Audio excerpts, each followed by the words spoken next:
तीन नए कृषि कानूनों के खिलाफ किसान संगठनों का आज सुबह 6 बजे से शाम 4 बजे तक भारत बंद। संयुक्त किसान मोर्चा ने लोगों से बंद में शामिल होने की अपील की।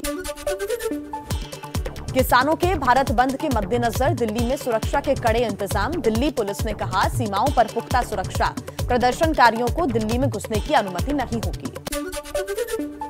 संयुक्त किसान मोर्चा के भारत बंद को कई राजनीतिक दलों का समर्थन। कांग्रेस, समाजवादी पार्टी, बीएसपी, आम आदमी पार्टी, डीएमके, लेफ्ट पार्टियां, एलडीएफ और आंध्र प्रदेश सरकार ने किया समर्थन का ऐलान।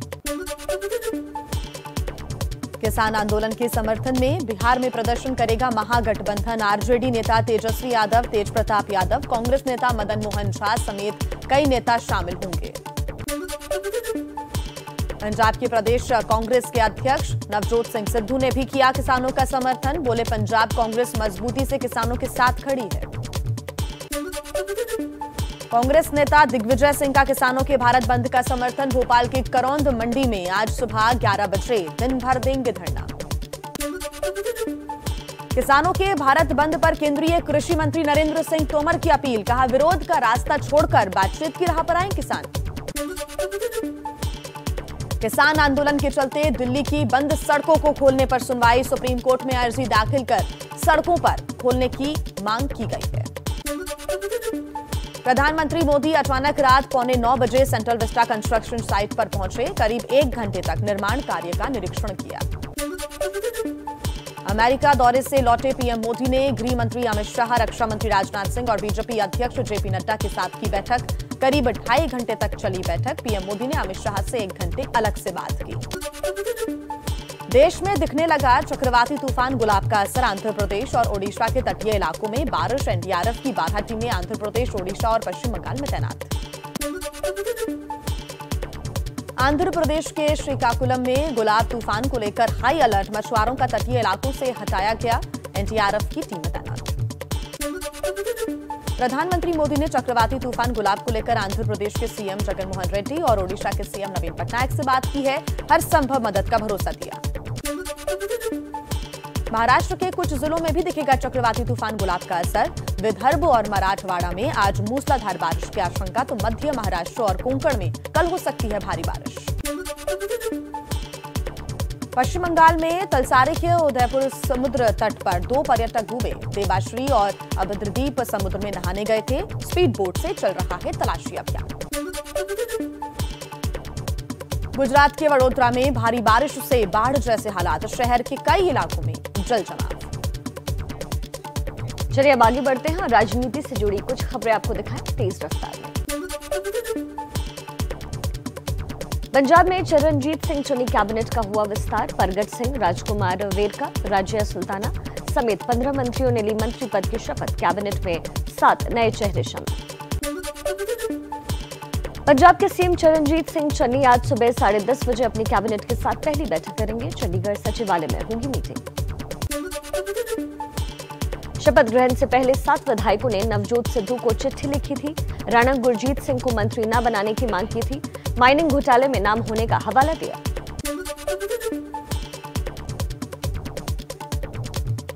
कैप्टन कैबिनेट के 2 मंत्री बलबीर सिद्धू और गुरप्रीत कांगड़ ने हाईकमान से पूछा सवाल। कहा, नए मंत्रिमंडल में हमें बाहर क्यों किया गया, हमारा क्या कसूर।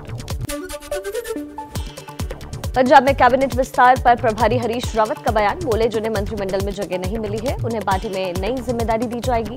जो पार्टी का निर्णय है वो सभी को मान्य है। चन्नी कैबिनेट के नए मंत्री काका रणदीप नाभा से एबीपी न्यूज की खास बातचीत। बोले, अब काम करने का वक्त आ चुका है। जल्द वो सभी काम किए जाएंगे जिनका पंजाब के लोग इंतजार कर रहे हैं। यूपी में चुनाव से पहले योगी सरकार का बड़ा दांव। सीएम योगी ने किया कैबिनेट का विस्तार। 7 नए मंत्रियों ने ली पद की शपथ। यूपी कैबिनेट विस्तार में जितिन प्रसाद को कैबिनेट मंत्री बनाया गया। जून में कांग्रेस छोड़ बीजेपी में शामिल हुए थे। छत्रपाल गंगवार, पलटू राम, संगीता बलवंत बिंद, संजीव कुमार, दिनेश खटीक और धर्मवीर प्रजापति ने राज्य मंत्री पद की शपथ ली। सीएम योगी आदित्यनाथ ने नए मंत्रियों को ट्वीट कर शुभकामनाएं दी। कहा, मुझे विश्वास है कि आपकी ऊर्जा, प्रतिबद्धता और अनुभव संकल्प को साकार करने में सहयोग होगा। बीजेपी अध्यक्ष जेपी नड्डा ने नए मंत्रियों को बधाई दी। कहा, मुझे विश्वास है पीएम मोदी के मार्गदर्शन और सीएम योगी के नेतृत्व में ये टीम जनता की आकांक्षाओं को पूरा करेगी। कैबिनेट मंत्री जितिन प्रसाद ने एबीपी न्यूज से कहा, बीजेपी के सबका साथ सबका विकास के एजेंडे पर साथ काम करके दिखाएंगे, लोगों के जीवन में परिवर्तन लाने का काम करेंगे। योगी मंत्रिमंडल विस्तार पर अखिलेश यादव का निशाना। कहा, योगी मंत्रिमंडल विस्तार छलावा है, नए मंत्रियों की नेम प्लेट का रंग सूखेगा तब तक चुनाव आ जाएगा। बीजेपी के प्रदेश अध्यक्ष स्वतंत्र देव सिंह का बिना नाम लिए अखिलेश यादव पर पलटवार। बोले, भाई भतीजा चाचा और मंत्रालय बांटने वाले लोगों को योगी सरकार का नया मंत्रिमंडल खटक रहा है। यूपी के डिप्टी सीएम केशव प्रसाद मौर्य का अखिलेश यादव को जवाब। ट्विटर पर लिखा, अखिलेश यादव जी, जब भी पिछड़े और अनुसूचित जाति जनजाति वर्ग को बीजेपी सम्मान देती है तो आपको तकलीफ क्यों होती है। चुनाव से पहले सीएम योगी का किसानों को तोहफा। गन्ने का समर्थन मूल्य 325 रुपए प्रति क्विंटल से बढ़ाकर 350 रुपए प्रति क्विंटल किया गया। योगी बोले, पिछली सरकार में 21 चीनी मिलें बंद हुई थी। 250 से 300 करोड़ की मिल को 25 से 30 करोड़ में बेचा गया था। सीएम योगी ने किसानों के बिजली बिल का ब्याज माफ करने का ऐलान किया। कहा, देश में किसानों का सम्मान होना चाहिए, किसानों का शोषण नहीं होने देंगे। गन्ने के समर्थन मूल्य पर अखिलेश यादव ने कहा, पहले किसानों का नाम गिराया, फिर नाम पर दाम बढ़ाया। बीजेपी का ये चुनावी हथकंडा अब यूपी में नहीं चलेगा। कांग्रेस महासचिव प्रियंका गांधी ने ट्विटर पर लिखा, यूपी में किसानों के साथ धोखा हुआ है। 4.5 साल में सिर्फ 35 रुपए बढ़े, जबकि किसानों की लागत बहुत बढ़ चुकी है। यूपी में गन्ने की एमएसपी 25 रुपए बढ़ाने के ऐलान को किसान नेता राकेश टिकैत ने बताया छलावा। कहा, सरकार ने किसानों के साथ क्रूर मजाक किया। अयोध्या में योगी सरकार के इस कार्यकाल का आखिरी दीपोत्सव भव्य तरीके से मनाने की तैयारी में यूपी सरकार। 7 से 10 दिन तक का हो सकता है आयोजन। कांग्रेस का मिशन यूपी। आज से प्रियंका गांधी का 1 हफ्ते का लखनऊ दौरा, संगठन की बैठकों में हिस्सा लेंगे। यूपी के मुरादाबाद में कांग्रेस अल्पसंख्यक विभाग के राष्ट्रीय अध्यक्ष इमरान प्रताप गढ़ी का रोड शो। क्रेन की मदद से पहनाई गई फूलों की बड़ी माला। यूपी विधानसभा चुनाव के लिए आम आदमी पार्टी ने 70 प्रभारियों और संभावित प्रत्याशियों की दूसरी लिस्ट भी जारी की। पहले 100 संभावित उम्मीदवारों की सूची जारी कर चुकी है पार्टी। यूपी के रायबरेली में एआईएमआईएम समर्थकों का पाकिस्तान प्रेम सामने आया। ओवैसी के काफिले के साथ चल रहे लोगों ने पाकिस्तान जिंदाबाद के नारे लगाए, वीडियो हुआ वायरल।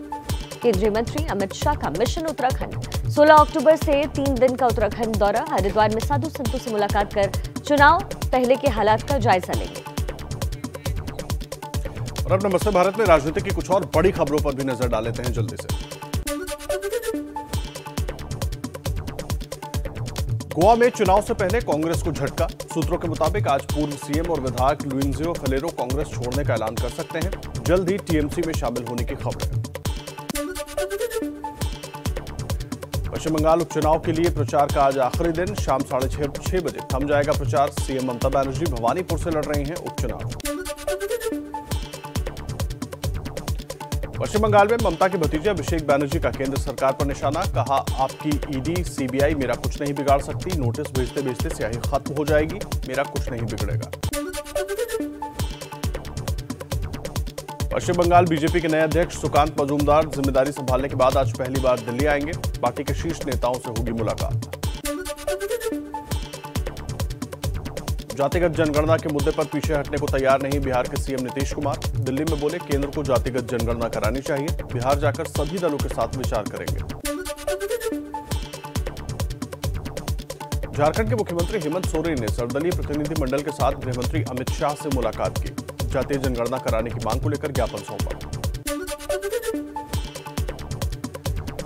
मन की बात में पीएम मोदी का आर्थिक स्वच्छता पर जोर। बोले, गरीबों के खाते में सीधे पैसा भेजने से भ्रष्टाचार पर लगी रोक। अगस्त महीने में यूपीआई से 350 करोड़ का लेन देन हुआ।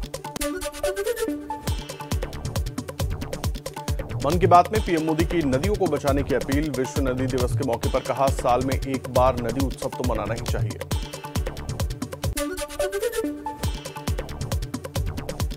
पीएम मोदी ने मन की बात में कहा, कोरोना से मजबूती से लड़ रहा है देश, वैक्सीनेशन में रोज बन रहे हैं नए रिकॉर्ड।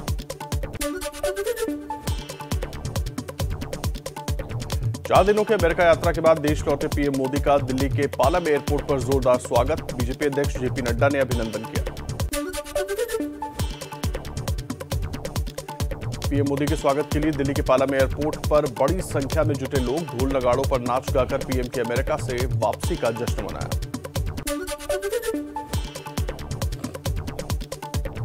बीजेपी अध्यक्ष जेपी नड्डा ने पीएम मोदी के अमेरिका दौरे को ऐतिहासिक बताया, कहा पीएम ने वैश्विक मंच पर देश का मान बढ़ाया। महंत नरेंद्र गिरी मौत केस में सीबीआई ने तेज की जांच, आनंद गिरी, आद्या और संदीप तिवारी की 10 दिन की रिमांड मांगी। आनंद गिरी से पूछताछ के लिए नैनी जेल भी जा सकती है सीबीआई, रिमांड की अर्जी पर आज हो सकती है सुनवाई। बाघंबरी मठ में सीबीआई ने महंत नरेंद्र गिरी मौत मामले में पूरी घटना का रिक्रिएशन किया। महंत के शिष्य बलबीर गिरी से एक बार फिर हुई पूछताछ, करीब 6 घंटे तक मठ में रही सीबीआई की टीम। समाजवादी पार्टी के प्रवक्ता जूही सिंह ने महंत मौत मामले की सीबीआई जांच पर उठाए सवाल, बोली न्यायिक जांच होती तो ज्यादा पारदर्शी और विश्वसनीय होती। अवैध धर्मांतरण के मामले में 3 और आरोपी गिरफ्तार, यूपी एटीएस ने शरीफ कुरैशी, मोहम्मद इदरीस और आतिफ को किया गिरफ्तार। मौलाना कलीम सिद्दीकी से पूछताछ के बाद गिरफ्तारी।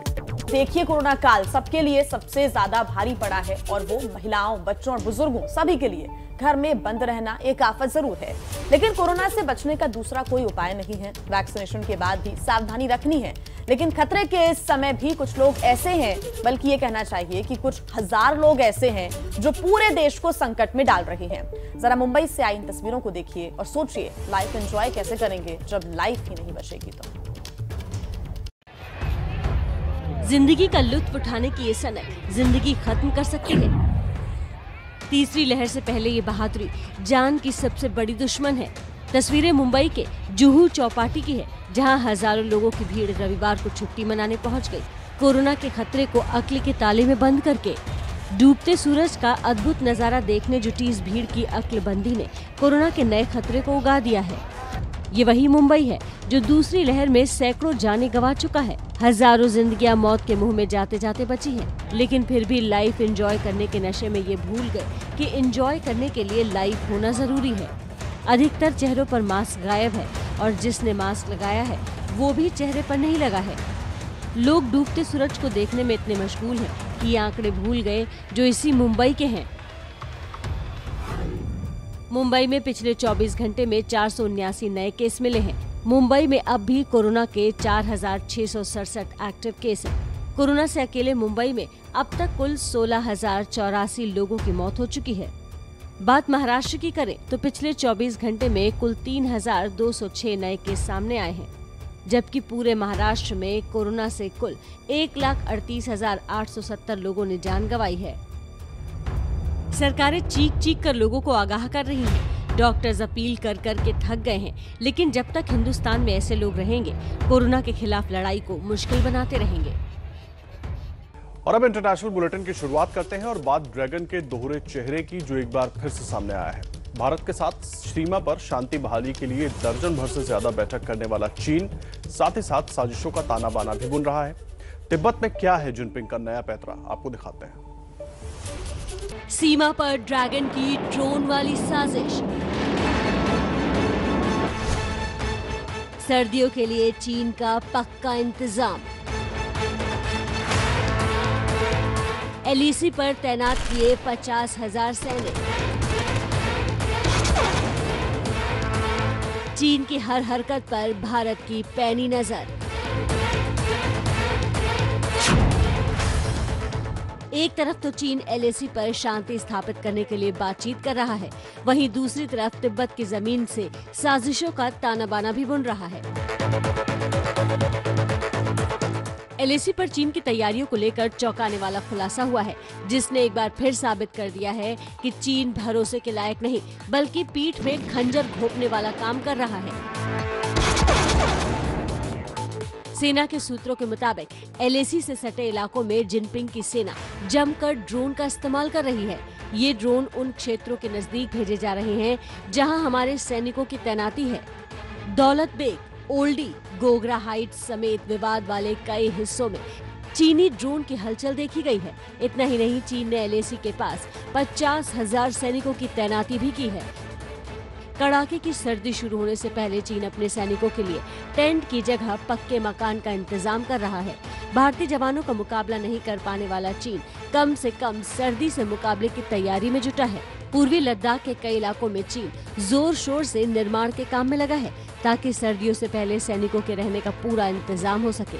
इतना ही नहीं, भारत के मुकाबले चीन तिब्बत में निवेश के साथ साथ तिब्बत के लोगों को भी जबरन सेना में शामिल कर रहा है ताकि एलएसी के इलाके में उनका इस्तेमाल किया जा सके।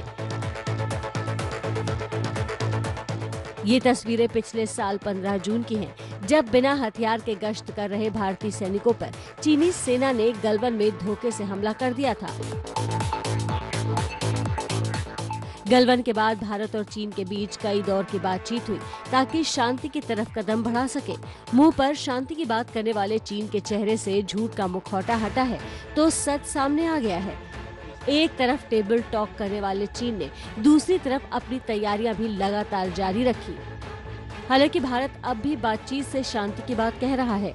चीन में भारत के राजदूत विक्रम मिस्री ने चीन को भ्रम न फैलाने की सलाह देते हुए कहा है कि पड़ोसी होने के अलावा भारत और चीन बड़ी और उभरती अर्थव्यवस्थाएं हैं।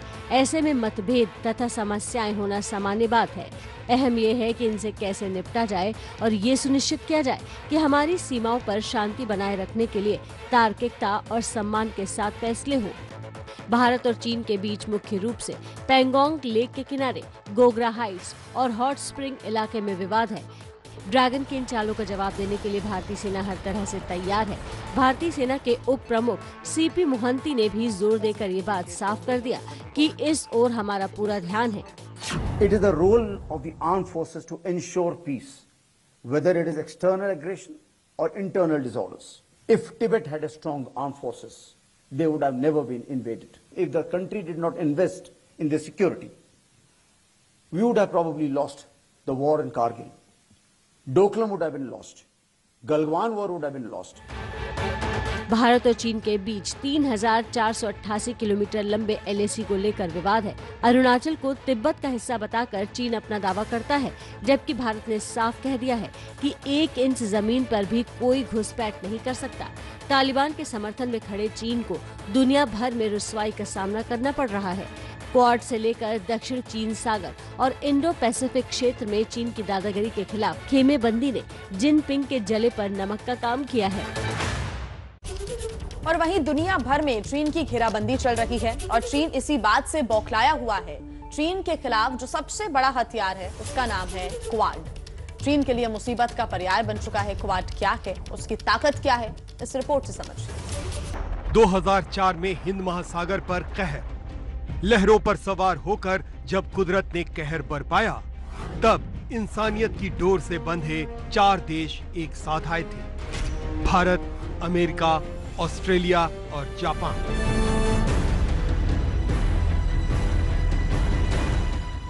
सुनामी तो कुदरती थी जो आई और चली गई, लेकिन उसकी त्रासदी से निपटने के बहाने विश्व में जो 4 देशों का गठजोड़ बना, वो 2017 में आकर वो मंच बन गया जिसमें सुनामी से भी बड़ी त्रासदी से निपटने का मादा है। इस मंच का नाम है क्वाड और सुनामी से भी बड़ी उस चुनौती का नाम है चीन।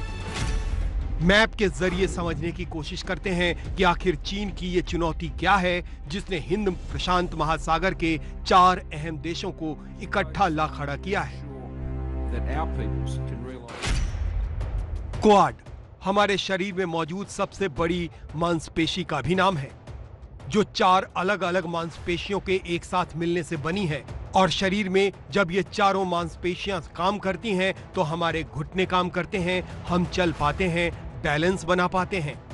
उसी तरह क्वाड में शामिल 4 देशों की दुनिया के मैप पर वो स्थिति है जिससे चीन को घुटनों पर लाया जा सकता है।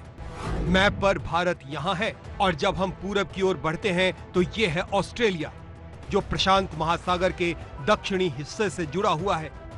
ऑस्ट्रेलिया से पूरब उत्तर की ओर बढ़ते हैं तो ये है अमेरिका और अमेरिका से पश्चिम की ओर बढ़ते हैं तो ये है जापान। अब आप देखिए इन 4 मांसपेशियों की बदौलत किस तरह घुटनों पर आ जाता है चीन। चीन का ये दक्षिणी छोर ही समंदर का रास्ता खोलता है। इसके ज्यादातर औद्योगिक शहर इसी दक्षिणी हिस्से से जुड़े हुए हैं। ऐसे में चीन के लिए ये इलाका उसके लिए व्यवसायिक ही नहीं बल्कि पूरे वजूद के लिए अहम हो जाता है। लेकिन चीन इसे लोकतांत्रिक तरीके से नहीं बल्कि अपनी ताकत की बदौलत इस इलाके में मौजूद छोटे छोटे देशों पर प्रभुत्व जमाने की कोशिश कर रहा है और इसे रोकने के लिए ही दुनिया की 4 अहम शक्तियों को क्वाड नाम का ये गठजोड़ करना पड़ा है। क्वाड दरअसल समान विचारधारा वाली लोकतांत्रिक शक्तियों का समूह है जो दुनिया के छोटे देशों को चीन के चंगुल में फंसने से बचाने का मादा रखता है। बात चाहे हिंद प्रशांत क्षेत्र की हो या उससे बाहर की दुनिया के लोकतांत्रिक देश, क्वाड को चीन की बढ़ती महत्वाकांक्षाओं पर नकेल की तरह देख रहे हैं। अभी क्वाड एक अस्थायी समूह है जिसे आर्थिक और सुरक्षा आधारित अंतर्राष्ट्रीय संगठन के रूप में ढाला जा सकता है। फिलहाल आत्मनिर्भरता की नीति पर बढ़ते हुए भारत ने दिखाया है कि वो चीन का सामना करने के लिए तैयार है। अफगानिस्तान में जबरन कब्जा कर सरकार चला रहे तालिबान 20 साल पुराने रंग में फिर से वापस आ चुका है। क्या महिलाएं, क्या बच्चे और क्या मर्द, एक एक कर तालिबान सबके लिए अपने नए नए कानून बना रहा है। ये तालिबान का वो चेहरा है जिसे भुलाया नहीं जा सकता। जिसने भी उसके कानून को नहीं माना, उसके साथ ऐसी ही दरिंदगी और बर्बरता की जाएगी। सजा के तौर पर सरेआम फांसी और महिलाओं पर कोड़े बरसाने वाले तालिबानी एक एक कर अपने पत्ते खोल रहा है।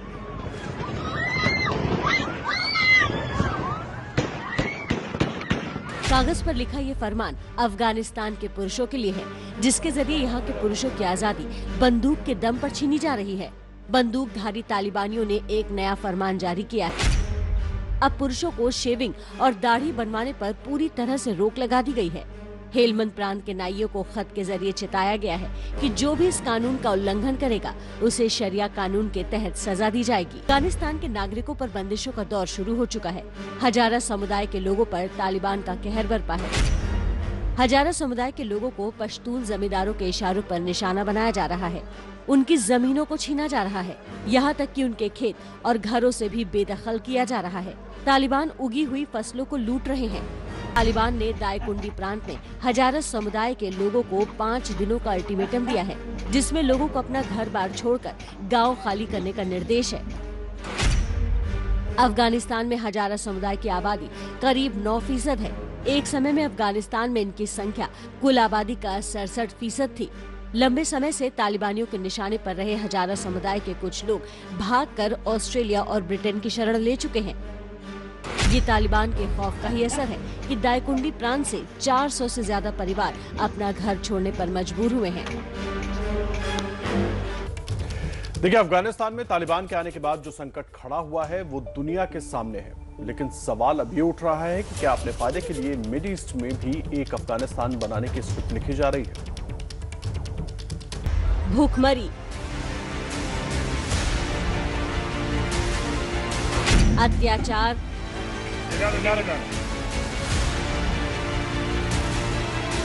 और तालिबान का आतंक। बीते करीब 1.5 महीने में यही वो तस्वीरें हैं जिसने अमेरिकी सेना की वापसी के बाद अफगानिस्तान की लाचारी और तालिबान के चेहरे को दुनिया के सामने उजागर किया है। अफगानिस्तान की तरह ही तबाही की दूसरी स्क्रिप्ट लिखने की तैयारी तुर्की में हो रही है। एक निजी चैनल को दिए इंटरव्यू में तुर्की के राष्ट्रपति रजब तैयब एर्दोगान ने अमेरिकी सेना के हवाले से बयान दिया है कि हम चाहते हैं कि अमेरिकी सेना अफगानिस्तान की तरह ही सीरिया और इराक को भी खाली करे।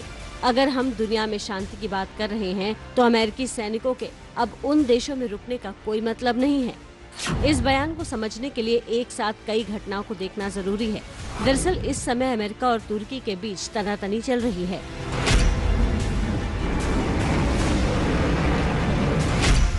अमेरिका की तरफ से आपत्ति के बावजूद तुर्की फिर रूस से S-400 मिसाइलों की खरीद करने वाला है। दावा है कि मिसाइल सिस्टम की खरीद से नाराज अमेरिका ने तुर्की को F-35 प्रोजेक्ट से बाहर कर दिया है, जबकि एर्दोआन इस बात पर अड़े हैं कि वो अपने डिफेंस सिस्टम को मजबूत करने में किसी देश का दखल नहीं चाहते। इतना ही नहीं, एर्दोआन बुधवार को रूस के राष्ट्रपति पुतिन से मुलाकात भी करने वाले हैं। अमेरिका और तुर्की में बढ़ते तनाव के बीच ईरान भी अपना उल्लू साधने में जुटा है। ईरान का कनेक्शन समझने के लिए आपको 1.5 साल पीछे जाना होगा। 3 जनवरी 2020 को अमेरिकी सेना के ड्रोन अटैक में ईरानी सेना के जनरल कासिम सुलेमानी की मौत हो गई थी।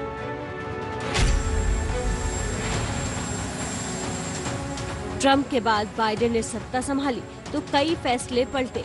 ईरान के साथ न्यूक्लियर डील पर भी नरमी की बात हुई, लेकिन बात उस तरह से आगे नहीं बढ़ी जितनी उम्मीद थी। अब ईरान अमेरिका से कासिम सुलेमानी की मौत का बदला लेने की फिराक में है। साथ ही तुर्की और ईरान दोनों अमेरिकी सेना की वापसी का फायदा उठाकर सीरिया इराक में मजबूत होना चाहते हैं। बाइडेन ने राष्ट्रपति बनते ही इस साल के अंत तक सीरिया इराक से भी सेना की वापसी का ऐलान किया है। हालांकि अफगानिस्तान में जो कुछ हुआ है उसके बाद समीकरण और हालात बदलते नजर आ रहे हैं। हमास पर इजराइल के हमले से वेस्ट बैंक पर फिर से तनाव बढ़ गया है। इस बार इस विवाद के पीछे आखिर क्या कारण है, देखिए हमारी इस खास रिपोर्ट में। इजराइल फिलिस्तीन के बीच बढ़ा विवाद।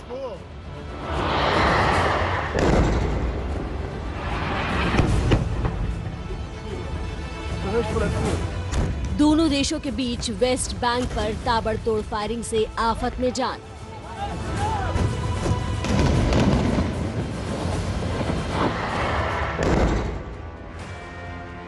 इजराइल और फिलिस्तीन सेना के बीच गाजा पट्टी फिर बना जंग का मैदान। वेस्ट बैंक पर दोनों देशों के बीच तेज हो गई खूनी जंग। करीब 5 महीने से गाजा पट्टी पर शांति के बाद 14 सितंबर से भड़की जंग की चिंगारी बुझने के बजाय धीरे धीरे और धधकती जा रही है और अब इस दुश्मनी की आग में आम लोग भी झुलस रहे हैं।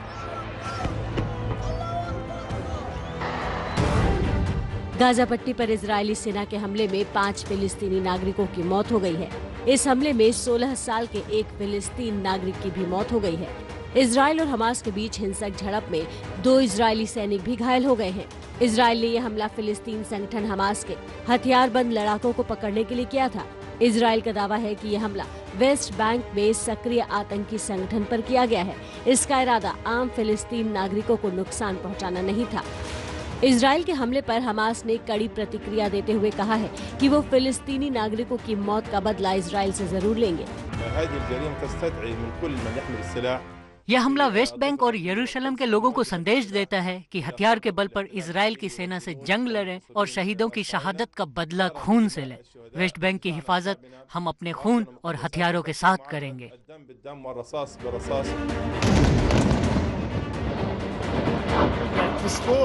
वेस्ट बैंक को लेकर इजराइल और फिलिस्तीन का ये विवाद आज का नहीं बल्कि सालों पुराना है और इसी दुश्मनी की वजह से दोनों के बीच एक लंबे समय से खूनी जंग चली आ रही है।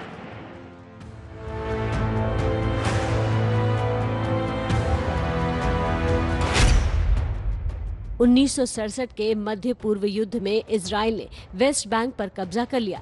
कब्जे के बाद इजराइल ने इस इलाके में कई बस्तियां बनाई जिसमें 5 लाख लोग रहते हैं। अंतर्राष्ट्रीय कानून के तहत वेस्ट बैंक में इजराइल की ये बस्तियां अवैध हैं। इजराइल का दावा है कि धार्मिक आधार पर ये क्षेत्र उनके पूर्वजों का है, जबकि फिलिस्तीन वेस्ट बैंक को अपने राज्य का हिस्सा मानता है।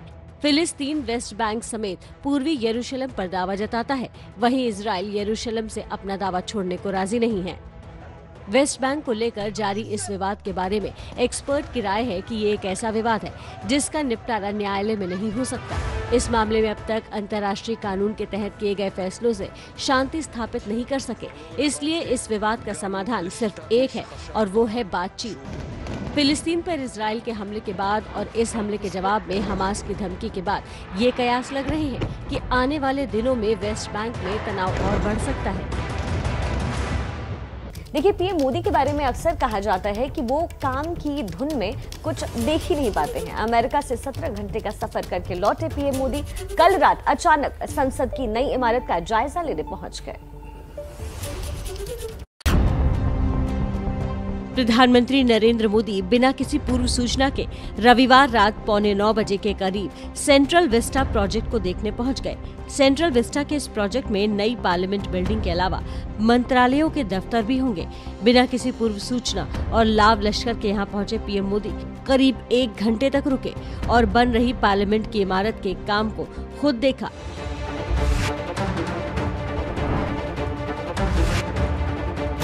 रायसीना पहाड़ी से इंडिया गेट तक बन रहे सेंट्रल विस्टा एवेन्यू का काम तेजी से चल रहा है। हाल ही में केंद्रीय मंत्री हरदीप सिंह पुरी ने जानकारी दी थी कि 2-2.5 महीने में सेंट्रल विस्टा का प्रोजेक्ट पूरा हो जाएगा। 26 जनवरी की अगली parade new central Vista Avenue पर होगी, जहां संसद की बिल्डिंग होगी। सुनिश्चित करेंगे कि स्वतंत्रता के 75वीं वर्षगांठ में संसद का शीतकालीन सत्र भी नए संसद भवन में हो। हालांकि साउथ ब्लॉक स्थित रक्षा मंत्रालय यानी रक्षा मंत्री का दफ्तर, थल सेना प्रमुख और नौसेना प्रमुख के सेक्रेटेरिएट अभी नहीं हटाए जाएंगे। वे सेंट्रल विस्टा पूरा तैयार होने के बाद ही शिफ्ट किए जाएंगे। सेंट्रल विस्टा प्लान के तहत साउथ ब्लॉक और नॉर्थ ब्लॉक को म्यूजियम में तब्दील कर दिया जाएगा। साउथ ब्लॉक में स्वतंत्रता संग्राम का म्यूजियम बनाया जाएगा तो नॉर्थ ब्लॉक में स्वतंत्रता के बाद का। प्रधानमंत्री नरेंद्र मोदी कल ही सुबह न्यूयॉर्क से लंबी यात्रा करके लौटे थे, लेकिन दिन में उनकी गृह मंत्री और रक्षा मंत्री से कई घंटे मीटिंग चली और इसके बाद रात होते होते वो पहुंच गए भव्य बन रही इस इमारत को देखने, जिसका दिन रात काम चल रहा है। हालांकि विपक्ष कोरोना काल में इस इमारत के काम को जारी रखने को लेकर फिजूल खर्ची के आरोप लगाता रहा है। खबर डेटा सुरक्षा से जुड़ी हुई है और इसका सीधा संबंध है आपसे, और इसी डेटा के मुद्दे को लेकर गूगल दिल्ली हाई कोर्ट पहुंच गया है, जिस पर आज सुनवाई हो सकती है। गूगल ने दिल्ली हाई कोर्ट में कंपटीशन कमीशन ऑफ इंडिया यानी प्रतिस्पर्धा आयोग के खिलाफ याचिका दी है। गूगल का आरोप यह है कि उसने एक एंड्रॉयड स्मार्टफोन की डील को लेकर जो जांच रिपोर्ट प्रतिस्पर्धा आयोग को सौंपी थी वो लीक की गई है। गूगल ने दिल्ली हाईकोर्ट को बताया कि वो नहीं चाहता है कि भारतीय प्रतिस्पर्धा आयोग किसी गोपनीय डेटा को गैर कानूनी तरीके से सार्वजनिक करे। हालांकि पिछली सुनवाई में कंपटीशन कमीशन ऑफ इंडिया ने आरोपों को पूरी तरीके से खारिज कर दिया था।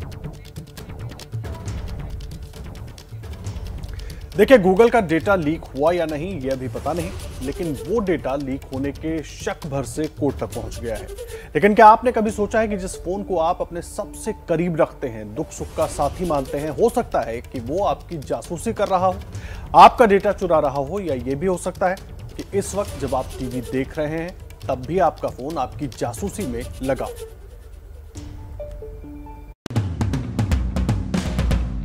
क्या आप स्मार्ट मोबाइल फोन यूज कर,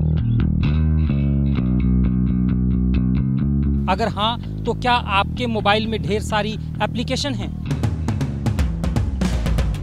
अगर इसका जवाब भी हाँ है तो आप गंभीर खतरे में हो सकते हैं।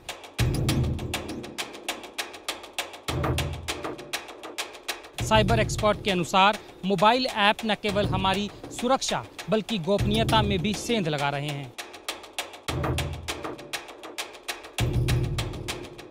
सुबह शाम दोपहर रात जागने से लेकर सोने तक इस फोन ने अपनी ऐसी आदत डाल दी है कि पीछा ही नहीं छोड़ता। सुख हो या दुख, यह हर वक्त बेस्ट पार्टनर की तरह साथ रहता है। फेसबुक, इंस्टाग्राम, ट्विटर जैसे सैकड़ों एप्लीकेशंस की विशाल दुनिया आपके फोन में है। सिर्फ एक क्लिक और लाइफ आसान। और टाइप करने का मन ना हो तो जवाब सिर्फ पूछने भर से मिल जाता है। यह तो बहुत साधारण सवाल था जिसका जवाब गूगल ने दे दिया। सच ये है कि आपके फोन के पास आपके जीवन से जुड़ी हर जानकारी है जो डेटा की शक्ल में किसी और के पास जा रही है, और ऐसा करने की परमिशन आपने खुद दी है। बहुत से ऐपों में मैं भी नहीं देख पाता हूँ, जल्दी मैं इंस्टॉल करके आगे बढ़ जाता हूँ। ना पढ़े ही आगे ओके करते हुए नेक्स्ट करता हुआ सारा आगे कुछ कर दिया था। कुछ समझ नहीं आता है, कुछ जल्दीबाजी में भी कर देते हैं। इंस्टॉल करने के बाद बस ओके कर दिया, अपनी आईडी बनाई, बस हो गया काम। लगभग हर यूजर ऐसा ही करता है। टर्म्स एंड कंडीशंस कौन पढ़े, इतनी फुर्सत ही कहाँ है। परमिशन दो और ऐप इस्तेमाल करो। लेकिन अब जान लीजिए कि डेटा की शक्ल में आपने जो जानकारी ऐप्स को दी है, वो ऐप इनका कैसे इस्तेमाल करती है। कॉन्स्टेंटली आपके डेटा के उत्पन्न होने की प्रक्रिया में अपना हिस्सा देते हैं। अगर आप गूगल इस्तेमाल करते हैं और गूगल को आप वर्बल कमांड्स देते हैं तो ना केवल आपकी वर्बल कमांड्स गूगल सुनता है बल्कि गूगल के एम्प्लॉइज भी सुनते हैं। उदाहरण के तौर पर फेसबुक को ही ले लीजिए। आप अक्सर सोचते होंगे कि आपकी फेसबुक टाइमलाइन पर अक्सर आपके पसंद के वीडियो कैसे आ जाते हैं, तो इसका जवाब है फेसबुक प्रोफाइलिंग। एक प्रोफाइल तो वो है जो आपने खुद बनाई है, लेकिन सच ये है कि फेसबुक आपकी पसंद नापसंद की अलग से प्रोफाइल तैयार करता है। तो वो प्रोफाइल फेसबुक को ये बताता है कि आपको ये चीज़ पसंद है, ये चीज़ नहीं पसंद है। हो सकता है कोई वीडियो आप 2 सेकंड देखो या 10 सेकंड देखो, एक वीडियो आप हो सकता है 5 मिनट देख रहे हो, तो आप तो कहोगे कि मैंने तो वीडियो देखी, लेकिन फेसबुक इससे ये निकालेगा कि जो वीडियो आपने 5 मिनट देखी उस तरह का कंटेंट आपको पसंद है, और जो वीडियो आपने 2 सेकंड या 10 सेकंड देखी वो कंटेंट पसंद नहीं है। तो अगली बार आप फेसबुक खोलोगे तो जो आपने वीडियो 5 मिनट देखी उस तरह की वीडियो आपको ज़्यादा दिखेगी। फेसबुक पेज पर मान लीजिए 50 आर्टिकल दिख रहे हैं और आप एक आर्टिकल पढ़ रहे हैं या लाइक कर रहे हैं, तो फेसबुक को पता चला कि ये आपको पसंद है। फेसबुक को यह भी पता चला कि आपको 49 चीजें पसंद नहीं है। जो चीज आपको अच्छी लगती है वही फेसबुक दिखाता है न्यूज फीड पर। कब किससे बात की, कितनी बार की, ड्यूरेशन ऑफ एक्टिविटी, कोई वीडियो 10 सेकंड देखा तो कोई 5 मिनट। फेसबुक इससे ये निकालेगा कि आपको 5 मिनट वाला कंटेंट पसंद है, अगली बार आपको 5 मिनट वाले वीडियो टाइप ज्यादा दिखेंगे। कहीं शॉपिंग करने गए और शॉपिंग करने से करके वापस आ गए, आपने फ़ोन में कोई मतलब कुछ नहीं किया, आप फ़ोन आपकी जेब में, लेकिन आप शायद घर आए तो आपको एक नोटिफिकेशन मिलेगा कि आप इस जगह गए थे, ये जगह कैसी है आप बताओ, रेटिंग करो। तो बेसिकली ये आपका इन्फॉर्मेशन जा रहा है, वो इन्फॉर्मेशन जाता है आपके फ़ोन से आपका, क्योंकि उसमें फ़ोन आपका ऑन है, लोकेशन आपकी ऑन है, नहीं ऑन है तब भी कई सारे तरीके हैं जिससे गूगल को ये पता चलता है कि आप यहाँ जा रहे हो नहीं जा रहे हो। मासूमियत के साथ लोगों से जुड़ जाने का हुनर ही है जो आज भी हर फोन की जान है, और जानकारी का जरिया भी।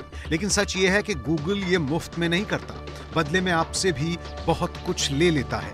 ये भी फेसबुक की तरह यूजर का प्रोफाइल तैयार करता है। फेसबुक, गूगल जैसे ऐप्स आपकी जानकारी का इस्तेमाल अपने विज्ञापन बाजार के लिए करते हैं और उससे किसी न किसी शक्ल में मुनाफा भी कमाते हैं। तो ये बेसिकली बहुत प्रिसाइज टारगेटिंग होती है। जो एड्स बिजनेस है मतलब वो इसीलिए आगे है ऑनलाइन, क्योंकि बहुत प्रिसाइज टारगेटिंग होती है कि जो कंपनी बेचना चाह रही है या प्रोडक्ट बेच रही है, ये नहीं है कि उसने एक बिलबोर्ड लगा दिया, उसको 100 लोग देख रहे हैं, तो वो उसको जिसे बेचना है सिर्फ वही देख रहा है, क्योंकि फेसबुक के पास वो सारी इंफॉर्मेशन है जो दूसरों के पास नहीं है। या बात सिर्फ मुनाफे की नहीं है, सुरक्षा की भी है। फेसबुक और गूगल जैसी बड़ी कंपनियां अपने ग्राहकों को साफ साफ बताती हैं कि वो उनका डेटा कहां इस्तेमाल करती हैं। लेकिन ऐसे कई ऐप्स हैं जिनका इस्तेमाल करते वक्त सावधानी बरतनी जरूरी है, क्योंकि जासूसी के लिए भी ऐप्स का इस्तेमाल किया जा सकता है। कुछ ऐप्स आपकी बातें तक रिकॉर्ड कर सकते हैं, आपका निजी वीडियो भी किसी और के पास पहुंच सकता है, आपके बही खाते की जानकारी आसानी से लीक हो सकती है, आपकी निजता में सेंधमारी कभी भी हो सकती है। जब आप अपने मोबाइल फ़ोन में किसी एप्लीकेशन को डाउनलोड करते हैं तो वो एप्लीकेशन एक यूज़र से बहुत तरह की परमिशन मांगती है। हमेशा इस बात का ध्यान रखें कि जिस काम के लिए आप उस ऐप का इस्तेमाल करना चाहते हैं उसे सिर्फ उतनी ही परमिशन दें। और दूसरी बात, हमेशा किसी भी एप्लीकेशन को डाउनलोड करते हुए टर्म्स एंड कंडीशन जरूर पढ़ें। कैमरा पर्सन सुजीत सांवल के साथ मैं अभिनव गोयल, एबीपी न्यूज़, दिल्ली। तो जिन एप्लीकेशंस का जिक्र हमने किया वो आपका डेटा इकट्ठा कर रही हैं। उस डेटा को एक चरणबद्ध तरीके से सूचना में बदला जा रहा है और फिर उस सूचना का इस्तेमाल पैसे कमाने में होता है। ये खबर का एक पहलू है, लेकिन दूसरा पहलू ये भी है कि आने वाले समय में डेटा स्टोरेज की मांग बेतहाशा बढ़ने वाली है और इसलिए सरकार देश को बहुत जल्द ग्लोबल डेटा सेंटर हब बनाने में तब्दील करने जा रही है। आजकल कहा जाता है data is the new oil. मैं इसमें यह भी जोड़ूंगा कि data is the new gold. PM Modi ने यह बयान 23 सितंबर 2019 को अमेरिका के ह्यूस्टन में दिया था, वो भी हाउडी मोदी कार्यक्रम के मंच से। इंडस्ट्री फॉर 4.0 का तो सारा फोकस ही डेटा पर है। और 2 सालों बाद आज का सच ये है कि डेटा गोल्ड नहीं रहा बल्कि डायमंड हो गया है। इसीलिए केंद्र सरकार बहुत जल्द भारत को ग्लोबल डेटा सेंटर के हब में बदलने की तैयारी कर रही है। सरकार की कोशिश अगले 5 सालों में डेटा सेंटर के रास्ते देश में 3 लाख करोड़ रुपए का निवेश लाने की है। निवेश को आकर्षित करने के लिए 10 से 12 हजार करोड़ का इंसेंटिव यानी प्रोत्साहन राशि भी दी जा सकती है। हालांकि इस प्रस्ताव पर अभी अलग अलग मंत्रालयों के बीच ही मंथन चल रहा है।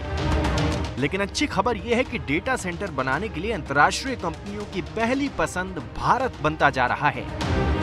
माइक्रोसॉफ्ट, अमेज़न और गूगल जैसी कंपनियों ने भारत में अपना डेटा सेंटर बना भी लिया है। अडानी और हीरानंदानी समूह भी एनसीआर में डेटा सेंटर्स बनाने जा रही हैं। कि भारत एक बहुत विशाल ई कॉमर्स मार्केट है और क्योंकि यहाँ पर बहुत कॉम्पिटिटिव लेवल पर प्राइसिंग होती है, इसलिए लोग चाहते हैं, राष्ट्र चाहते हैं कि भारत एक ग्लोबल डेटा हब बने, ताकि जो वर्तमान डेटा हब हैं और वो जो अनाप शनाप की आर्बिट्ररी स्टीप प्राइसेस लगाते हैं उनसे उनका छुटकारा मिल सके। दूसरी बात, क्योंकि भारत स्वयं अपने आप में इतना बड़ा डेटा का जनरेटर है, लाजमी सी बात है अगर भारत के यहाँ ग्लोबल डेटा हब होगा तो ये हब ज़्यादा चीप रहेगा, बहुत ज़्यादा महंगा नहीं होगा। अब आपके मन में सवाल ये आ रहा होगा कि आखिर सरकार ऐसा क्यों कर रही है? भारत को डेटा सेंटर हब बनाने से क्या फायदा मिलेगा? तो इसकी कानूनी वजह यह है कि सरकार ने डेटा प्रोटेक्शन एक्ट के तहत देश के भीतर डेटा सेंटर्स बनाए जाने को जरूरी कर दिया है। यानी देश की सूचना देश में ही रहे। लेकिन बात कानून से बहुत आगे की है। डेटा सेंटर बनाने से भारत में विदेशी और घरेलू निवेश बढ़ेगा। निवेश बढ़ेगा तो नौकरी के अवसर बढ़ेंगे। डेटा सेंटर बनने से देश की अर्थव्यवस्था भी मजबूत होगी। पिछले कुछ सालों में देश में डिजिटल इकोनॉमी लगातार बढ़ रही है। ऑनलाइन व्यापार बुलंदियों को छू रहा है। स्मार्टफोन्स ने पूरी दुनिया को एक कतार में लाकर खड़ा कर दिया है और हर पल करोड़ों लोग अपने फोन के इस्तेमाल से कुछ ना कुछ खरीद रहे हैं, बेच रहे हैं, ढूंढ रहे हैं। एक बड़ी कंपनी से लेकर आम आदमी तक इंटरनेट पर एक्टिव है और डेटा की शक्ल में हर छोटी से छोटी सूचना को स्टोर करना जरूरी है और स्टोरेज का काम डेटा सेंटर्स ही कर सकते हैं। भारतवासी इतना ज़्यादा डेटा रोज उत्पन्न करते जा रहे हैं कि हमें आभास भी नहीं है कि एक नई क्रांति आ गई है, जिसे मैं भारत की डेटा की उल्टी क्रांति बोलता हूँ, यानी कि the great Indian vomiting revolution.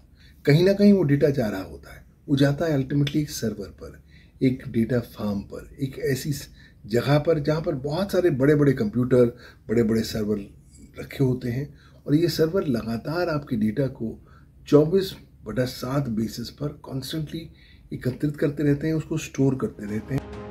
IT sector में भारत का कोई मुकाबला नहीं। आज भारत के आईटी प्रोफेशनल्स पूरी दुनिया में अपनी सेवा दे रहे हैं और डेटा सेंटर बनाने की राह पर देश आगे बढ़ा तो आईटी इंडस्ट्री नए मुकाम तक पहुंच जाएगी। और सिर्फ आईटी ही नहीं, व्यापार के हर क्षेत्र को आगे बढ़ने का बम्पर मौका मिलेगा। किसानों के भारत बंद से जुड़ी बड़ी खबर आपको हम देते हैं। हरियाणा के कुरुक्षेत्र में प्रदर्शनकारियों ने अब दिल्ली अमृतसर नेशनल हाईवे को भी बंद कर दिया है। तीनों कृषि कानून के खिलाफ किसानों ने आज भारत बंद का ऐलान किया है और इसी सिलसिले में प्रदर्शनकारियों ने हाईवे को भी बंद कर दिया। इससे पहले प्रदर्शनकारियों ने अंबाला में शंभू टोल प्लाजा के पास भी दिल्ली अमृतसर हाईवे को बंद कर दिया है। लोगों को इससे दिक्कतें जरूर हो सकती हैं। और खबर से जुड़ी हर एक अपडेट हम आप तक पहुंचाएंगे। कृषि कानून के खिलाफ किसानों के बंद का सड़कों पर दिख रहा है असर। दिल्ली से लगती सीमा पर किसानों का प्रदर्शन, नोएडा बॉर्डर पर सुरक्षा बढ़ाई गई। किसानों ने दिल्ली अमृतसर हाईवे जाम किया। 3 नए कृषि कानूनों के विरोध में आज सुबह 6 बजे से शाम 4 बजे तक किसानों का भारत बंद। संयुक्त किसान मोर्चा ने लोगों से बंद में शामिल होने की अपील की।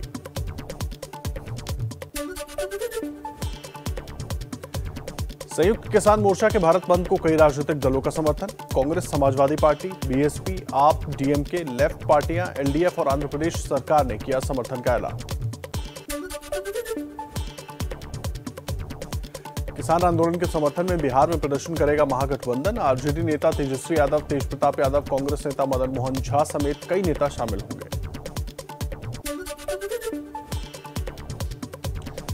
पंजाब के प्रदेश कांग्रेस अध्यक्ष नवजोत सिंह सिद्धू ने भी किया किसानों का समर्थन। बोले, पंजाब कांग्रेस मजबूती से किसानों के साथ खड़ी है। कांग्रेस नेता दिग्विजय सिंह का किसानों के भारत बंद का समर्थन। भोपाल के करोंद मंडी में आज सुबह 11 बजे दिन में देंगे धरना।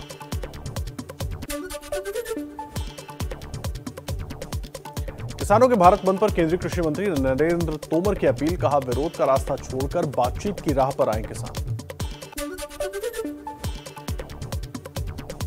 किसान आंदोलन के चलते दिल्ली की बंद सड़कों को खोलने पर सुनवाई। सुप्रीम कोर्ट में अर्जी दाखिल कर सड़कों को खोलने की मांग की गई।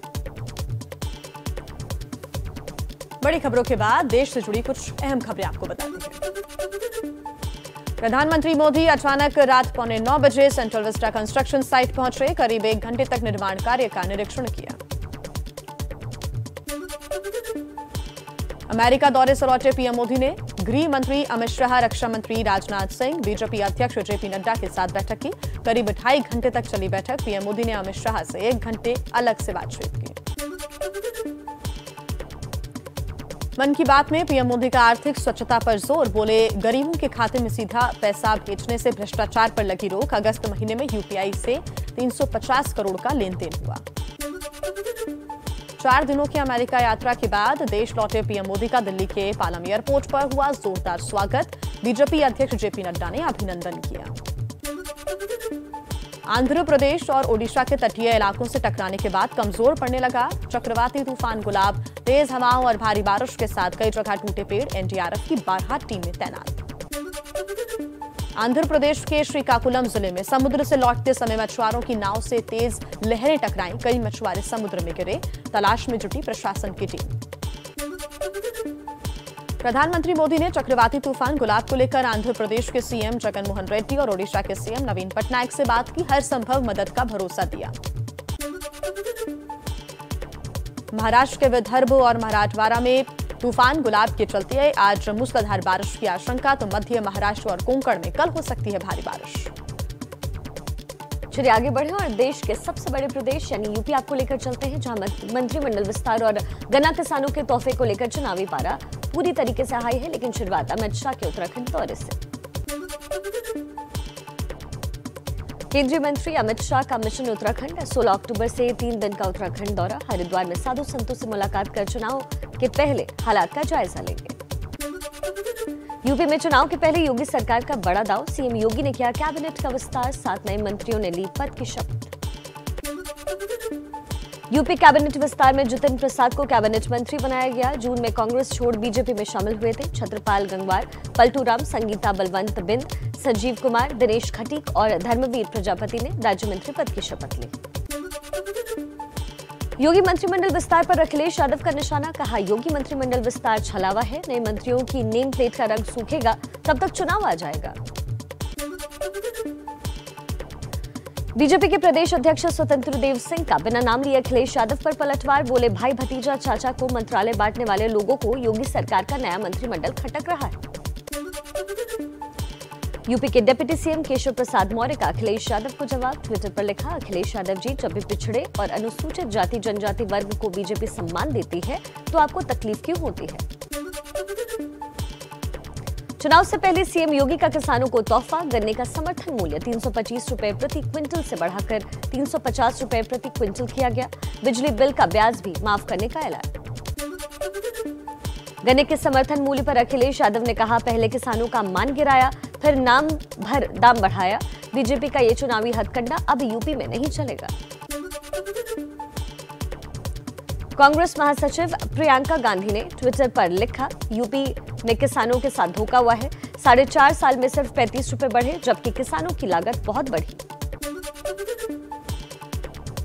यूपी में गन्ने की एमएसपी 25 रुपए बढ़ाने के ऐलान को किसान नेता राकेश टिकैत ने बताया छलावा। कहा, सरकार ने किसानों के साथ क्रूर मजाक किया। कांग्रेस का मिशन यूपी। आज से प्रियंका गांधी 1 हफ्ते का लखनऊ दौरा करेंगी। संगठन की बैठकों में हिस्सा भी लेंगी। यूपी विधानसभा चुनाव के लिए आम आदमी पार्टी ने 70 प्रभारियों और संभावित प्रत्याशियों की दूसरी लिस्ट भी जारी की। पहले 100 संभावित उम्मीदवारों की सूची जारी कर चुकी है पार्टी। महंत नरेंद्र गिरी मौत केस में सीबीआई ने तेज की अपनी जांच। आनंद गिरी, आद्या और संदीप तिवारी की 10 दिन की रिमांड मांगी। आनंद गिरी से पूछताछ के लिए नैनी जेल भी भेजा जा सकती है सीबीआई। रिमांड की अर्जी पर आज हो सकती है सुनवाई। बाघंबरी मठ में सीबीआई ने महंत नरेंद्र गिरी मौत मामले में पूरी घटना का रिक्रिएशन किया। महंत के शिष्य बलवीर गिरी से एक बार फिर हुई पूछताछ। तकरीबन 6 घंटे तक मठ में रही सीबीआई की टीम। अवैध धर्मांतरण के मामले में 3 और आरोपी गिरफ्तार। यूपी एटीएस ने शरीफ कुरैशी, मोहम्मद इदरीस और आतिफ को किया गिरफ्तार। मौलाना कलीम सिद्दीकी से पूछताछ के बाद हुई गिरफ्तारी। कृषि कानून के खिलाफ किसान संगठनों ने आज भारत बंद का ऐलान किया। पंजाब हरियाणा में इसका असर भी अब दिखने लगा है। पंजाब हरियाणा में कई जगह हाईवे को प्रदर्शनकारियों ने बंद कर दिया है, तो वहीं दिल्ली एनसीआर में पुलिस मुस्तैद है। ये 3 तस्वीरें अलग अलग राज्यों से आपके सामने। पंजाब, कुरुक्षेत्र, हरियाणा, जहां आज भारत बंद का असर दिख रहा है। तस्वीरों में देखिए कैसे पुलिस मुस्तैदी के साथ खड़ी है। लगातार प्रदर्शनकारियों को रोकने की कोशिश की जाएगी, तो वहीं प्रदर्शनकारी भी अपनी आवाज लगातार बुलंद कर रहे हैं।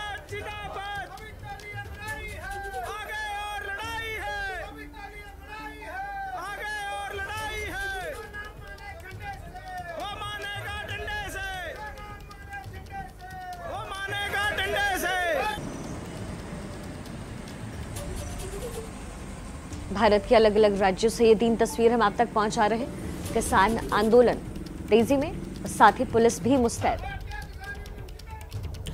किसानों के आंदोलन को लेकर गाजीपुर बॉर्डर पर किसान नेता राकेश टिकैत भी तैयारी करते हुए नजर आए। सुबह सुबह राकेश टिकैत नाश्ता तैयार करते हुए नजर आए।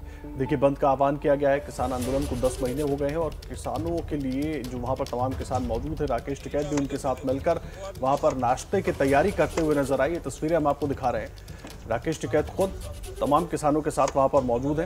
हालांकि बंद का आह्वान किया गया है और गाजीपुर की तरफ जो ट्रैफिक आता है, वो चाहे गाजीपुर के दूसरी तरफ से यानी कि उत्तर प्रदेश की तरफ से आ रहा हो और या दिल्ली की तरफ से जा रहा हो, उसे फिलहाल बंद कर दिया गया है। आज सोमवार का दिन है, लोगों की इससे अच्छी खासी दिक्कतें बढ़ने वाली हैं। जो लोग दफ्तरों के लिए निकल रहे हैं और निकलेंगे।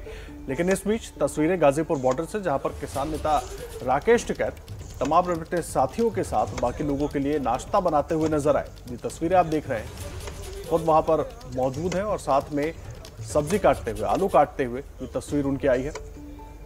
और सुबह 6 बजे से शाम 4 बजे तक बंद का आह्वान किया गया है। 10 घंटे का भारत बंद है और इस बीच जो गाजीपुर बॉर्डर पर जाने वाला रास्ता है उसको बंद किया गया है। राकेश टिकैत वहां पर मौजूद है लगातार अपने साथियों के साथ।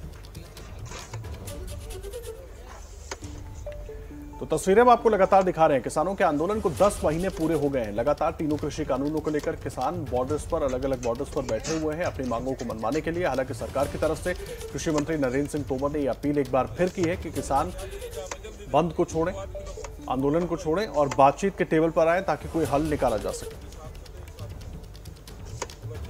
प्रोग्राम यह है कि बंद रहेगा आज, और जो लोग भी निकले वो लंच के बाद में घर से निकले, नहीं तो जाम में फंसे रहेंगे। बहुत जगह जाम है और उसमें जो लोग एम्बुलेंस है या कोई डॉक्टर का कार्ड किसी के पास में है या जो ज्यादा जरूरत वाले जो लोग होते हैं तो वो निकल जाते हैं उसमें। ऐसा नहीं है कि हमने पूरा सील बंद कर दिया है। ये है कि जाम है, एक मैसेज हमारा चला जाए और बंद है पूर्ण रूप से, भारत बंद है। उसमें दुकानदारों से भी अपील करी है कि वो भी आज बंद रखे और 3-4 बजे के बाद में खोल लें उसको। चुनाव कहाँ हो गए? चुनाव प्रचार हम किसका करेंगे? 5 राज्यों में होने वाले हैं चुनाव। नहीं तो किसका चुनाव प्रचार कर रहे हैं हम?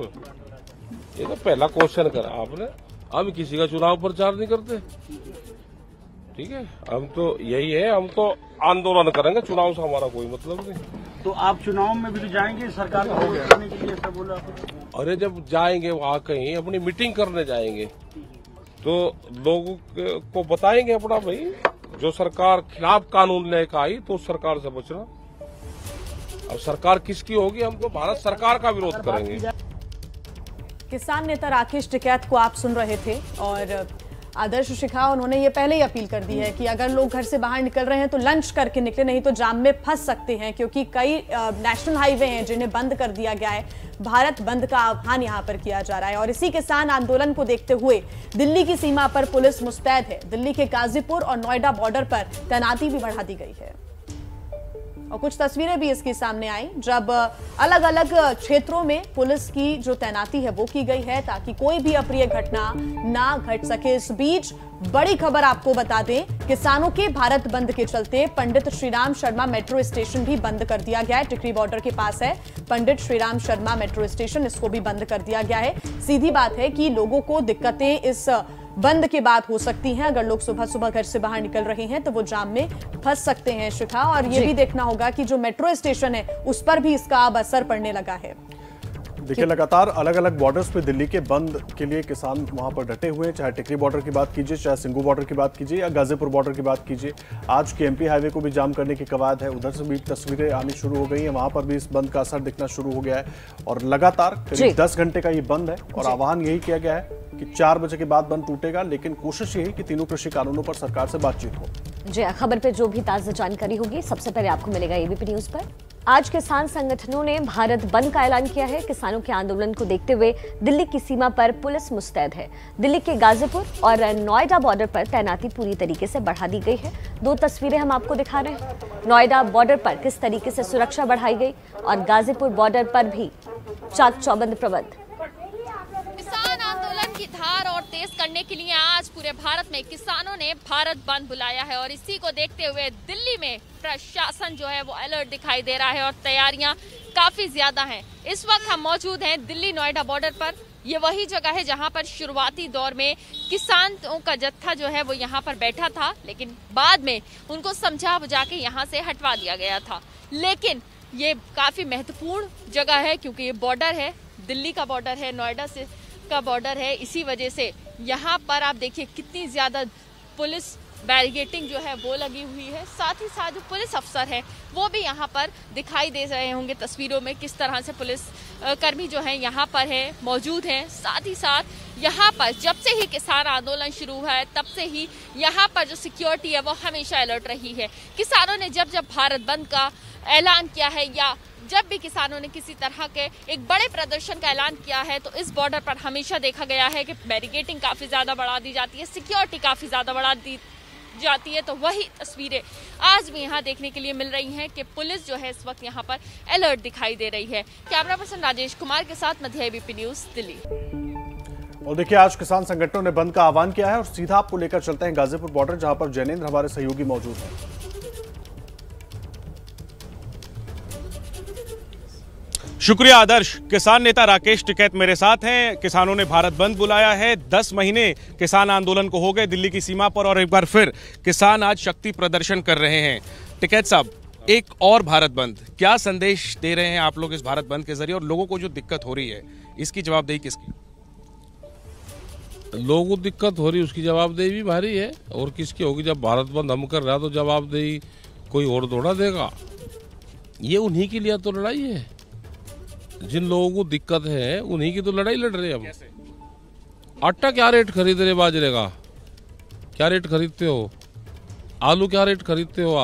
आप भी तो आम लोग हो, जो शहरों में रहने वाले लोग हैं, जिनको आटा दाल का भाव मोल वाला बताता है, तो ये लड़ाई उसी की तो है।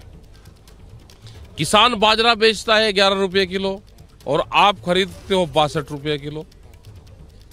किसान आलू बेचता है 1.5 रुपया किलो और आप खरीदते हो 20 रुपए किलो। उसी सरकार की दलील यही तो है कि बिचौलिए जो हैं सिस्टम में, उसको खत्म करने के लिए सरकार ने ये तीनों कानून बनाया है। नए मार्केट मिलेंगे, कंपटीशन होगा तो शायद जो है वो किसान को बेहतर भाव मिले और कंज्यूमर को कम दाम में खरीदना पड़े। तो इसका मतलब इन छोटे दुकानदारों को सबको मारने का प्लान है। वो तो बिचौलियों को मारने का प्लान बता। तो ये बिचौलवाई तो है, दुकानदार, इनको खत्म करने का प्लान है। कौन से बिचौलियों को काम कर रहे हैं? मंडी के बिचौलियों को खत्म करने का। मंडियां, इसीलिए तो हम कह रहे हैं कि मंडियों की जमीन बेचनी शुरू कर दी। इतनी भी बर्दाश्त नहीं है कि आंदोलन चल रहा है तो मंडियां तो ना बेचो। मध्य प्रदेश की 182 मंडी बेचनी निकाल दी। 10 महीने आंदोलन को हो गए, कैसे देख रहे हैं और कब तक इस आंदोलन को आप लोग लगता है कि क्या इसी तरीके से इसी स्वरूप में जारी रहेगा कि जब महीना पूरा होगा आप लोग भारत बंद बुलाएंगे और इसी तरीके से दिल्ली की सीमा? हर महीने भारत बंद नहीं बुलाते। आज के भारत बंद का संदेश क्या है? संदेश ये है कि भाई हमारी बात सरकार सुने। सरकार तो सुन रही है। कल भी कृषि मंत्री का बयान आया है, वो कह रहे हैं कि आप लोग आंदोलन का रास्ता छोड़िए, बातचीत की टेबल पे आइए, बातचीत करने को सरकार तैयार है। सरकार कोई हमारी मेंबर है क्या इसकी संगठन के एसकेएमएस की मेंबर है सरकार कि वो बताएगी कि आंदोलन छोड़ दो और बातचीत कर लो। पहले बातचीत होगी और बगैर कंडीशन बातचीत होगी और जब संतुष्ट हो जाएंगे जब आंदोलन छोड़ देंगे। तो लेकिन आखिर आप लोग संतुष्ट क्यों नहीं हो रहे? सरकार तो पूरी तरीके से सरेंडर की मुद्रा में, वो कह रहे कानून को स्थगित कर देते हैं, कमेटी बना लेते हैं, तो आप लोग भी तो थोड़ा लचीला रुख दिखाइए। स्थगित कर फेरा होगा कानून, स्थगित करके तो फेरा होगा कानून। अनिश्चित काल के लिए आंदोलन नहीं है बिल्कुल। जब तक भारत सरकार बात नहीं मानेगी ये आंदोलन जब तक जारी रहेगा। बात किस रूप में माने? मतलब कानून जब तक वापसी नहीं होंगे, एमएसपी पे गारंटी कानून नहीं बनेगा, ये सारे मसले हैं। ठीक है साहब, ये तो एक बहुत ही क्रांतिकारी बात है कि एमएसपी पे कानून बने। ये बातचीत क्रांतिकारी के बातचीत होती है, बिना क्रांतिकारी के आंदोलन होता है। बातचीत के जरिए ये होगा ना। अगर आप जिद पे अड़ जाएंगे कि हम सड़क पे बैठे हैं, हम नहीं हटेंगे, तो फिर बातचीत की गुंजाइश क्या रह जाती है? आप लोगों को बातचीत करनी चाहिए। बात तो कर रहे हैं ना। आपको मालूम है कितनी तकलीफ हो रही है लोगों को रास्ते में? सरकार आप लोगों के सामने सरेंडर है। आप नई दिल्ली तो घेरते नहीं हो, आप नई दिल्ली बंद नहीं करते, आप भारत बंद करते हो, आम लोगों को तकलीफ नहीं, कोई आम लोगों को तकलीफ नहीं है। ये आम लोगों का ही तो आंदोलन है। तो तकलीफ भी आम लोगों को हो रही है, सरकार को कहाँ कोई तकलीफ हो रही है? तो खुल रहे ना रास्ते सरकार, वे आवे आम आदमी, हम तो साथ में है उनको ट्रैक्टर चाहिए, क्या चीज चाहिए आवे। जिन लोगों को दूर से जाना पड़ता है, नीचे के रास्ते पुलिस ने बंद कर रखे, हमने कोई रास्ता बंद नहीं। शांतिपूर्ण होगा ये आंदोलन? आज कहीं कोई हिंसा? शांतिपूर्ण तरीके, शांतिपूर्ण तरीके। डर लगता है 26 जनवरी की याद आ जाती है जब आप लोग 26 जनवरी में आप दिखा दो कि कहाँ उन्होंने बैरिकेटिंग करे थे, कहाँ के खोले थे।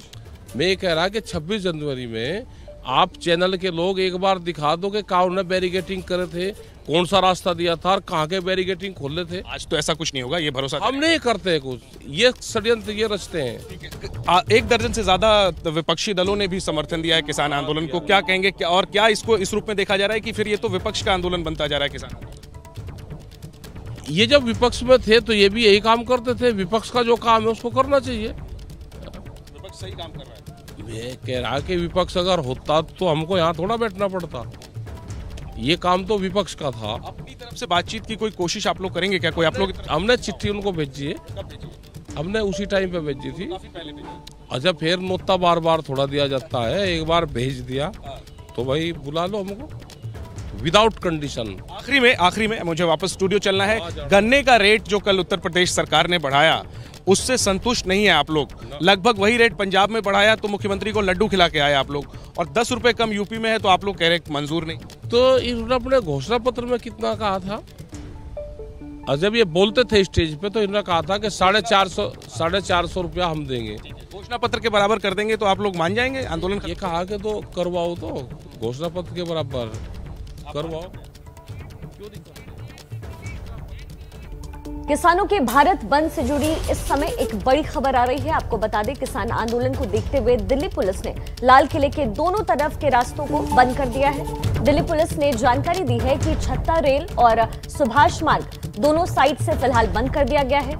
26 जनवरी को लाल किले पर प्रदर्शनकारियों ने जमकर उत्पात मचाया था। दोबारा ऐसी कोई घटना ना हो, ऐसी कोई घटना को अंजाम ना दिया जा सके, ऐसे में पुलिस ने एहतियातन दोनों रास्ते फिलहाल बंद कर दिए हैं। तो इस वक्त की बड़ी खबर, किसानों के भारत बंद के चलते लाल किले के आसपास के रास्ते फिलहाल बंद हैं। छत्ता रेल और सुभाष मार्ग दोनों तरफ से बंद कर दिया गया है, ट्रैफिक को बंद कर दिया गया है।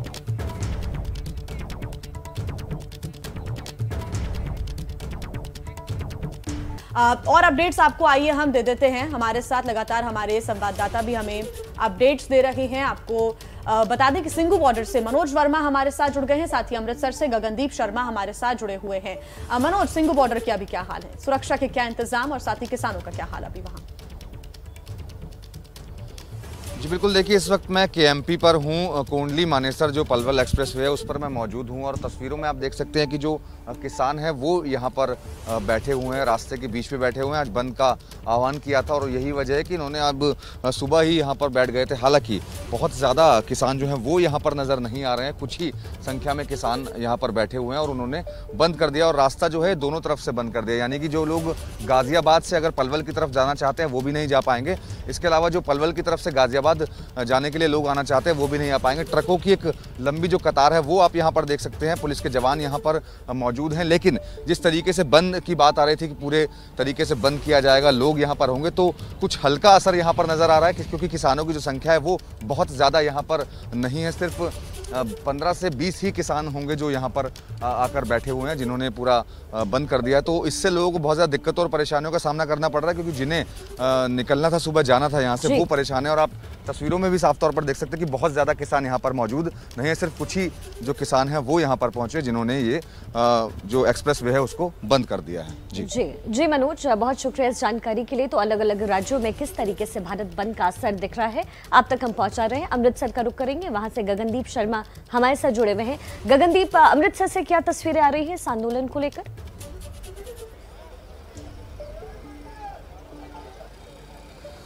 देखिए जी, अमृतसर में आंदोलन का पूरा असर दिखाई दे रहा है। किसान संगठन अमृतसर में अलग अलग जगहों पर धरने पर बैठ गए। अमृतसर की एंट्री पॉइंट की बात करें तो गोल्डन गेट से प्रदर्शन शुरू हो गया है और ये अमृतसर के जो शहर के अंदर आप देख सकते हैं एलिवेटेड रोड के बिल्कुल सामने जो किसान जहां पे पहुंचे हुए हैं और जिस कारण ट्रैफिक पूरी तरह से रोक दिया गया है। किसान जो झंडे लेकर अपने बैठे हुए हैं, तो खास करके आप बसें देख सकते हैं। जो लोग जहाँ से जा रहे थे, पैदल लोग जा रहे थे, उनको बड़ी परेशानियों का सामना करना पड़ रहा है। किसान जो नेशनल हाईवे है वो जंडियाला गुरु में सुबह 6 बजे ही बंद कर दिया था, जहां से लोगों को काफ़ी दिक्कत आनी शुरू हो गई और जहां से भी जो वाहनों की कतारें हैं दोनों तरफ सड़कों के ऊपर देख सकते हैं। तो जो लोग हैं अपनी मंजिल की तरफ जाना चाह रहे हैं, उनको पैदल जाना पड़ रहा है। खासी परेशानी जो उन्हें देखने को मिल रही है। 10 महीने में ये किसानों ने जब भी बात बंद का आह्वान किया था तो पंजाब में इसका पूरा असर जो देखने को मिला। साथ ही जो अगर मार्केट्स की बात करें तो मार्केट्स की सारी जो है वो भी बंद दिखाई दे रही हैं और बाजार सभी बंद है। और किसान संगठन जैसे जैसे दिन आगे बढ़ेगा, किसान संगठन सड़कों के ऊपर, रेलवे ट्रैक भी जो वल्ला के पास है अमृतसर में आता है जो रेलवे ट्रैक, उसको भी बंद कर दिया जाएगा किसानों द्वारा। और बड़ी संख्या में किसान जो हैं वो सिर्फ जो एम्बुलेंस सेवाएं हैं, जो मेडिकल सेवाएं, उनको ही बहाल रखा गया है। साथ ही जो लोग हैं उनको किसान जो है आगे नहीं जाने दे रहे। बसों को भी काफ़ी जो जहाँ से अमृतसर का बस स्टैंड 4 किलोमीटर दूर है, तो जहाँ से लोग पैदल जा रहे हैं, जहाँ जो अपने बस स्टैंड की तरफ, गोल्डन टेम्पल की तरफ अगर लोग जाना चाहते तो कि आप देख सकते हैं कि लोगों को वापस जो है वो भेजा जा रहा है। तो पंजाब में आज इसका बंद का जो पूरा असर है, भारत बंद का जो असर है साफ दिखाई दे रहा है। और किसान संगठन लगातार कह रहे हैं कि जब तक जो तीनों खेती कानून हमारे रद्द नहीं होते तब तक ये आंदोलन ऐसे ही जारी रहेगा।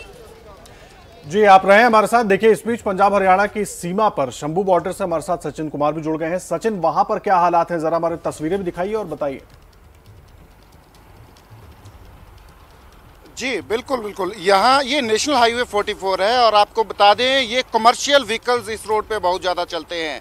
शंभू बॉर्डर पे हैं हम इस वक्त, ये पंजाब और हरियाणा का बॉर्डर है। तो ये आंदोलन के शुरू से ही ये सेंटर बना हुआ है प्रोटेस्ट का। आपको तस्वीरें दिखाते हैं, यहाँ आप देख सकते हैं, यहाँ ट्रक्स जो हैं, क्योंकि कमर्शियल व्हीकल्स इस रोड पे बहुत ज़्यादा चलते हैं, तो ट्रक्स जो हैं, ट्रक्स की लंबी लाइन यहाँ लगी हुई है। यहाँ आपको बताएं कि शंभू बैरियर जो है बेसिकली पंजाब हरियाणा बॉर्डर है। हरियाणा इस तरफ जब हम खड़े हैं ये हरियाणा पड़ता है, दूसरी तरफ जहाँ ये बैरियर दिख रहा है, टोल बैरियर दिख रहा है, इसके दूसरी तरफ जो है वो पंजाब पड़ता है। तो हरियाणा की तरफ को हरियाणा के किसानों ने जो है यहाँ मोर्चा बनाया हुआ है और यहाँ जब से खेती कानूनों के खिलाफ आंदोलन चला है तब से ही शंभू बैरियर जो है सेंटर है आंदोलन का।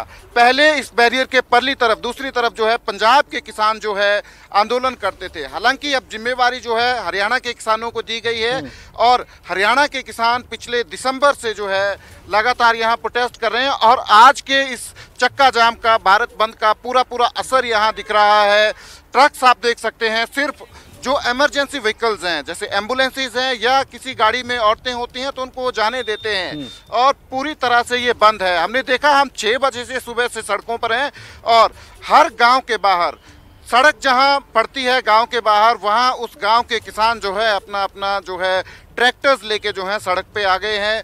हमने चंडीगढ़ से यहाँ शंभू बैरियर तक आते आते तकरीबन 30 जगह हमने किसानों को देखा है जहाँ किसान जो हैं अपना ट्रैक्टर्स लेके जो है सड़क जाम कर रहे हैं। तो खासा असर यहाँ देखने को मिल रहा है और ख़ासकर ये जो नेशनल हाईवे 44 है ये जो है पूरी तरह से बंद पड़ा है। अम्बाला से ये हरियाणा में अम्बाला से ये राजपुरा पंजाब की तरफ ये नेशनल हाईवे जाता है और जम्मू कश्मीर तक ये नेशनल हाईवे जाता है। तो कमर्शियल व्हीकल्स जो हैं यहाँ लंबी लाइन लगी है ट्रक्स की बहुत लंबी लाइन इस रोड पे देखने को मिल रही है।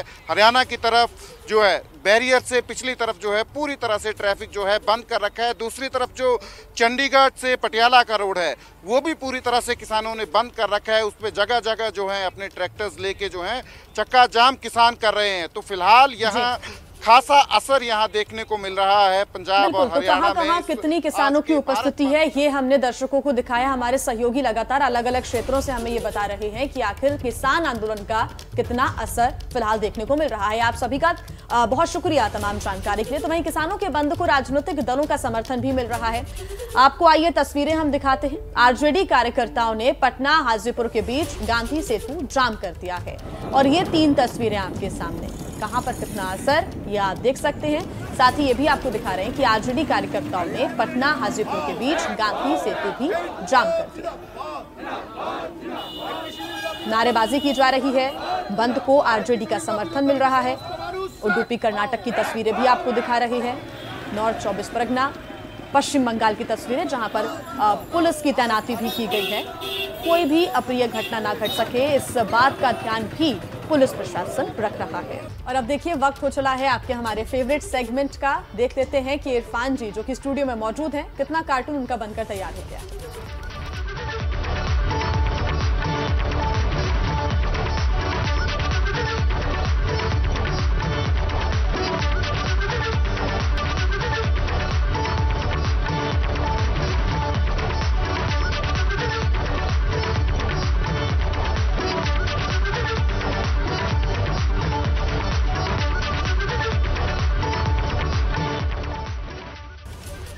इरफान जी क्या कुछ आज आप अपने कार्टून के जरिए संदेश दे रहे हैं?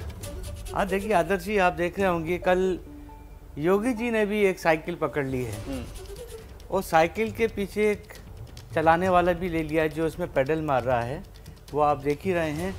और इसीलिए अब ये देखना है कि उनकी ये साइकिल उनको कहाँ तक लेकर जाती है। जिस सफ़र पे वो निकले हैं वो पहुँच पाते हैं कि नहीं पहुँच पाते हैं या फिर पीछे आने वाले जो साइकिल सवार है वो आगे निकल जाएगा। जाहिर सी बात है अलग अलग दलों का प्रतिनिधित्व करने के लिए 7 नए मंत्री बनाए गए हैं और उम्मीद यही है कि जिस लक्ष्य के साथ ये मंत्रिमंडल विस्तार हुआ है वो लक्ष्य पूरा हो, क्योंकि ऐसा दावा बीजेपी का है। लेकिन देखेंगे नतीजे क्या होते हैं। इरफान जी इस बार मास्टर क्लास में क्या कुछ खास रहने वाला है हमारे दर्शकों के लिए? जी हाँ, हमारी मास्टर क्लास इस बार फिर होगी। गुरुवार को आप मेरे साथ में रहिए और देखते रहिए मास्टर क्लास में कार्टून बनाने के नए नए टिप्स।